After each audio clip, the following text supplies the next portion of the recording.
Good morning, all of you. So far, we have completed Unit 1 and Unit 2. Today, we are going to start Unit 3.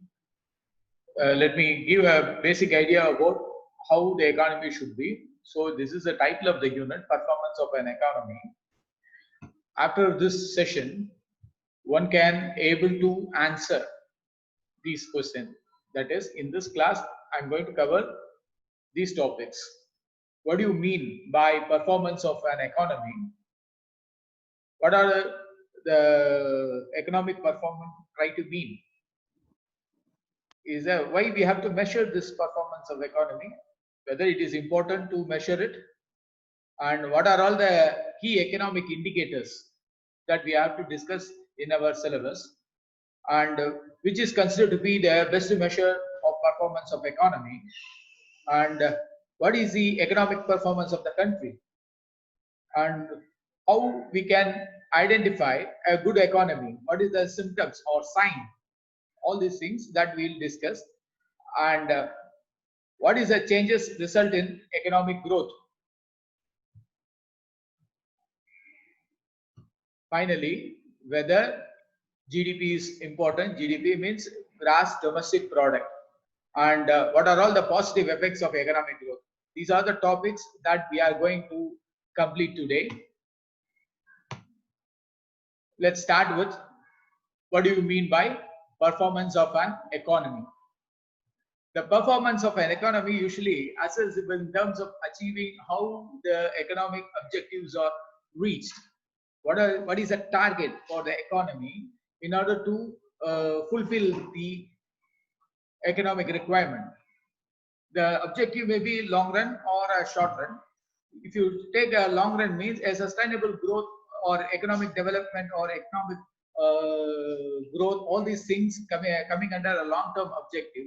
But if you take a short term objective, how to maintain the economic stability for the current situation or any economic shock, how the government is initiating, how to prevent certain economic shock. This is a short term objective. So the performance of economy is divided into two categories. One is short-term objective, another one is long-term objective. Based on that, the performance of economy will be completed. What is economic performance means? Actually, people may think in a different way, but the basic thing is, what is the rate of change in price? What is the unemployment level? Whether our balance of payment or balance of trade is in a favorable condition?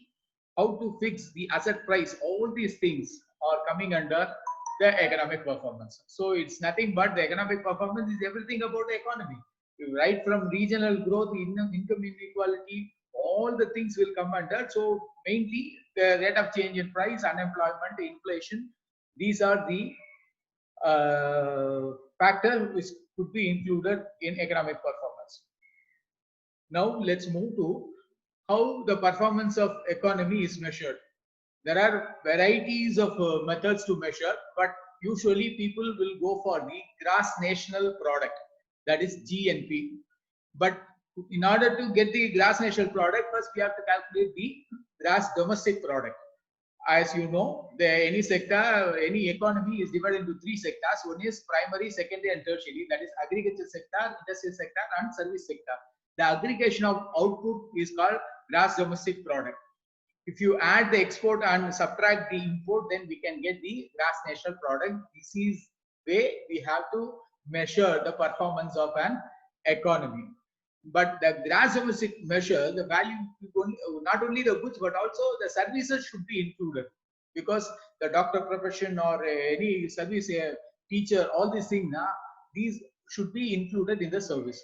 So the best measure for performance of economy is what is the growth of GDP. Now let's move to why it is important to measure. That we have to say, because we are calculating the performance of an economy, we can able to identify the whole picture of an economy, because the area, political area, and the number of people residing, population, monetary and fiscal factors, all these things, this particular measurement of performance of economy will give a clear picture about the economy. Based on that only, we can able to frame either monetary policy or fiscal policy. We can frame the other foreign affairs, home affairs, how to make the financial plan, how to construct the budget, all these things based on the performance only. Sometime in the recent past, we are not using the term gross domestic product. Instead, that we are adding gross value added factor. That is why measurement of performance of an economy is more important, because this is a axiom of all other economic indicators. Now let's move to what are the key indicators in the performance of economy we should follow. There are many indicators. In our syllabus, we are covering only 5 key factors. One is inflation. Inflation is considered to be the indicator for aggregate demand and aggregate supply. There are two types of inflation. One is cost push and demand pull. So based on that, it will change the price level of that. How the inflation is measured is there are too much of money chasing too few goods. So this is the logic of that inflation. The next indicator is the employment level. Employment level is, instead of saying employment level, we should calculate the unemployment level. That is, suppose it is a full employment, definitely it is a developed economy. Every economy try to achieve the full employment. Whether we are achieving or not, that is not a question. But as an economist, we should try to achieve the full employment. The third major factor is the housing sector. The land is increasing because of the housing price. The bank used to lend more money for housing only because they have to decide. The standard of living decided by the housing sector only. From that saving only, it has been converted in investment in the industry sector. The fourth best factor is spending. Production is meaningful only when consumption is made. Suppose people are not buying the goods, then there won't be any transaction. Then that is what meaning of running the economy. Which product you will produce? Those who are being demanded. So the spending of consumer is a backbone of an performance on an economy. The last one is the people confidence. That confidence drives everything. Suppose if the public is not having with the government means, definitely the economy will not run. So these are the 5 key factors. I will repeat again. Number 1 is inflation. Number 2, employment level. Number 3, housing sector. Number 4, spending pattern. Last one, the confidence. These are the 5 key factors for the performance of an economy. So now we should have a question, which is considered to be the best measure of performance of economy. There are many indicators, but till today, we are believing only the gross domestic product is the best way to measure the economic growth. How to calculate gross domestic product? The total output of goods and services in the agriculture sector, industrial sector, and service sector. Collectively, if you add these 3, then we can get the gross domestic product. Sometimes we can use gross national product. How to reach that? You have to add the export and subtract the import, then we can get the gross national product. So this is the best method to measure the performance again. If there is a growth in gross domestic product, that indicates the economy is performing well. It includes all goods and services in the business, and the country produces for the sale. This is what everyone try to mean. As you know, we are in a pandemic situation. In the last quarter, we have reduced nearly 26% of GDP is reduced. What it indicate? The country is not able to perform well. The reason may be genuine. It is a pandemic situation. We are coming under. We are taking number of measures to eradicate the corona, and we are trying to spend. The public spending is more, but still, we should maintain the GDP. Failing which, we cannot improve. Then let's move to what is economic performance of a country. So mere calculating GDP is not a criteria. After calculating the GDP, we should calculate GDP per capita.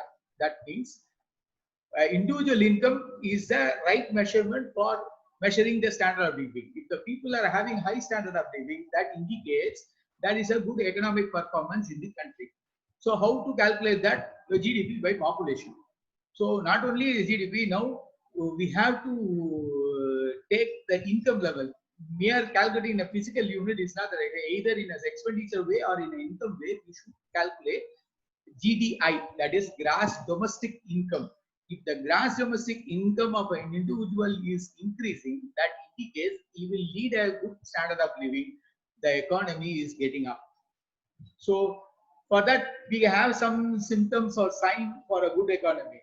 For that, we are calculating one particular index. We used to call it as Consumer Confidence Index, CCA. People used to say CCA.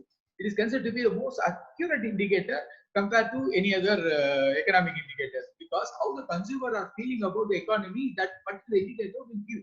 So how it is calculated, it includes the personal situation of the each individual. For that, there are many sources are available. In India, we used to calculate the census of every 10 years. 2011, we have completed the census. By 2021, another census will come. In that, demographic factors will be included. So understand one thing, when there is more job, definitely there will be a better wage. When wages are increases, definitely people try to spend more. When a government is lowering the interest rate, definitely the confidence and spending power of the public will rise. This will have a very strong positive effect with the public, and definitely it will influence the stock price. So based on this, now we go for that. What are the primary measures for economic performance? We should say primary measures means the best indicator is the inflation rate. If there is an inflation rate, that indicates the money is moving from one place to another. People are demanding more because too much of money chasing too few goods. So that everyone is demanding. So the indicators are for all economic indicators, there are three most significant indicators. One is inflation, the second one is gross domestic product, the third best indicator is the labor market force. That is, what is the labor force available in the country. That decides whether it can perform better or not. The labor force may be unskilled, semi-skilled, skilled, professional, all the different category will be there, but the country should have that labor force. We should always try to keep in mind where there should be some relation with the current stage of the economic cycle with these three indicators. What are that? Inflation, GDP, and labor force. When we connect these three, definitely the performance will be better than previous. Suppose if there is a change in economic growth, what will happen? You have to imagine. Suppose the economic growth is increasing, what does it mean? The production of goods and services is more. When production of goods and services more, what will happen? It will increase the output of the capital goods and consumer goods. For that, we have to use more labor force, and we are using more technology, and human capital will be invested. In a viscous circle, when income is increasing, all are employed, definitely there will be economic development. Because of that economic development, there will be economic growth. Because of the economic growth, there will be a favorable balance of payment. Finally, it will increase the economic growth. The country will get up from the third world country to developing country, developing country to developing country, and supernormal country. So this is a way. So the basic thing is we have to increase the economic growth. This economic growth will give enough space for the development. Do you think GDP is important? Suppose we are not calculating GDP, what will happen? So once you start thinking like that, then you can understand the value of GDP. But what most of the economists say, GDP is important because it gives information about the size of the economy. Because India is having 30 states and 6 union territories with the central government, state government, local government, the proper hierarchy, constitutions are there. All these things, where you get it because of you try to calculate the domestic product.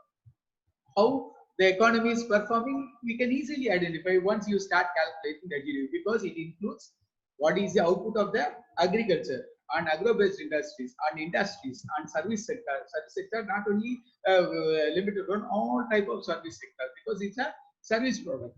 So when you try to reach how much it is produced, definitely it will give a big picture about the economy.